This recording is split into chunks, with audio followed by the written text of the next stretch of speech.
یہ اللہ نے قرآن میں حکم دیا ہے کہ آپ مشورہ کیا کریں. ہم لوگ اگر مشورہ کر لیں تو کوئی اس کو اپنی حد تک نہ سمجھے. ہماری جو سوسائٹی ہے نا اس میں بڑی انا ہے. لوگ بڑی توہین سمجھتے ہیں کہ کسی سے مشورہ کر لیا جائے, کسی سے کوئی پوچھ لیا جائے. تو یہ اللہ کا حکم ہے, اور رسول اللہ صلی اللہ علیہ وسلم نے جب مشورہ کیا تو میاں کسی کو اس میں الجھنے کی کیا ضرورت ہے. تو حضور اکرم صلی اللہ علیہ وسلم اجازت دیا کرتے ہیں. حضرت عمر کو اجازت دی. حضرت عمر نے عرض کی کہ یا رسول اللہ اس پر آپ صلح نہ کریں.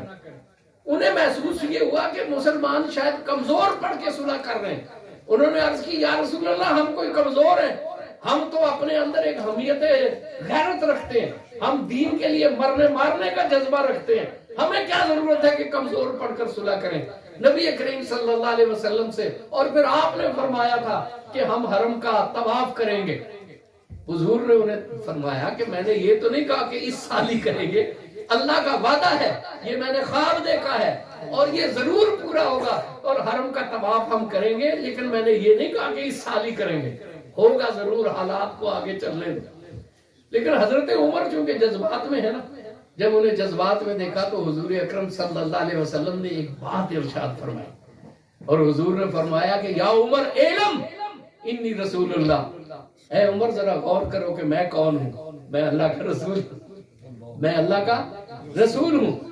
آپ کو مشورے کی اجازت ہے, لیکن اس اجازت کے بغیر اگر اس مشورے کو میں قبول نہیں کر رہا تو اس کی وجہ کیا ہے؟ میں اللہ کا رسول ہوں, مجھ پر وحی آتی ہے, مجھ پر وحی آتی ہے. حضرت عمر ابھی جذبات میں, وہ وہاں سے تو ہٹے, وہ کیا کہتے نبی کریم صلی اللہ علیہ وسلم کے سامنے, حد ادب تھی.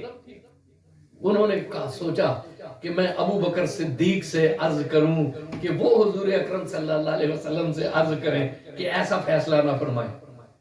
وہ حاضر ہوئے. اب آپ یہ دیکھیں کہ کیا مناسبت ہے.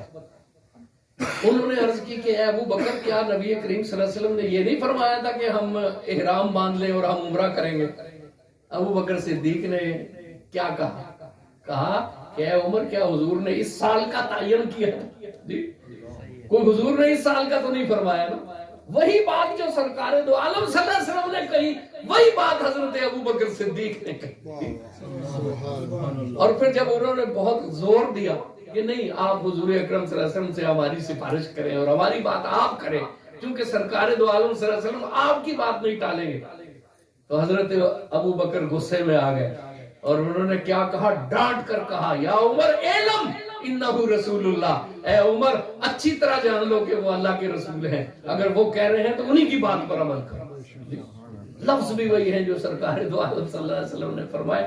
یہ ہے مناسبت, یہ ایمان کا مقام ہے کہ سرکار دو عالم صلی اللہ علیہ وآلہ وسلم کے ساتھ ان کی اتنی مناسبت طبی ہے, ایسی مناسبت طبی ہے کہ جو بات سرکار دو عالم صلی اللہ علیہ وسلم کے دل میں آتی ہے, ابو بکر صدیق اسی بات کا آئینہ ہے.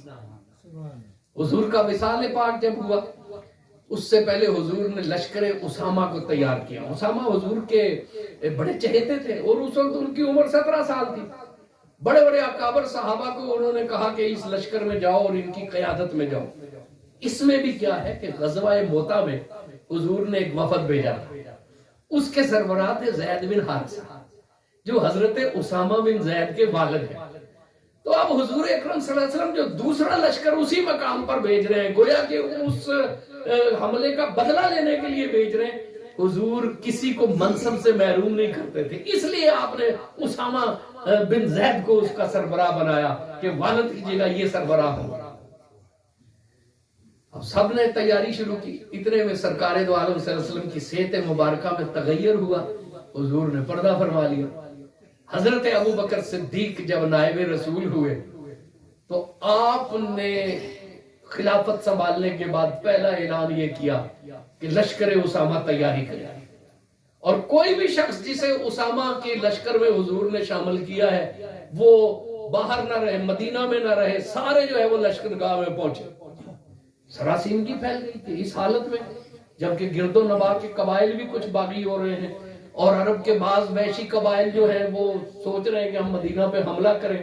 کچھ لوگوں نے اعلان کر دیا ہے کہ ہم زکوٰۃ نہیں دیں گے, کچھ لوگ مرتد ہو رہے ہیں. تو ایسے حالت میں کیا اتنا بڑا لشکر بھیجنا جو ہے وہ ضروری ہے؟ حضرت ابو بکر صدیق کی خدمت میں حضرت فاروق اعظم کو بھیجا گیا. انہوں نے سفارش کی کہ اس حالات میں لشکر نہ بھیجیں. حضرت ابو بکر صدیق نے کہا کہ جس لشکر کو حضور نے جانے کا حکم دیا ہے نا، ابو بکر کون ہے کہ اس لشکر کو روک سکے؟ میں سرکار کی بات پہ منو عمل کروں. آپ نے 2 ٹوک رائے دے دی، فیٹو کیا اسے. پھر حضرت عمر نے عرض کی کہ پھر ایسا کریں کہ اسامہ کی جگہ کسی سینئر شخص کو امیر بنا دیں. وہ تو سرکار نے امیر بنایا نا، کسی کو مجال دم زدن نہیں تھی. اب ہو سکتا ہے کچھ لوگ اعتراض کریں، کوئی قبیلوں کے سردار جنہیں آپ باہر سے بلائیں گے، ہو سکتا ہے وہ جھجک محسوس کریں گے یہ تو بالکل جوان ہے. حضرت ابو بکر صدیق نے کہا جسے سرکار نے سردار بنا دیا میں اسے معزول بھی نہیں کر سکتا. حضرت عمر نے ذرا زور دیا. ایک ایسی بات ابو بکر صدیق نے کی. حضرت عمر کا ہم سب کے ذہنوں میں ایک تاثر ہے. حضرت عمر کی شخصیت سے ہر مسلمان واقف ہے. ذرا اس شخصیت کو ذہن میں لاؤ اور پھر سوچو کہ ابو بکر صدیق نے کیا کہہ دیا. آپ نے حضرت عمر رضی اللہ عنہ کا گریبان پکڑ کے جھنجھوڑا اور کہا اے عمر، یا عمر جبار فی الجاہلیہ و جبان فی الاسلام. اے عمر، کیا تم زمانہ جاہلیت میں بڑے تگڑے تھے اور اسلام لا کر بزدل ہو گئے ہو کہ ڈر رہے ہو کہ کیا ہو جائے گا؟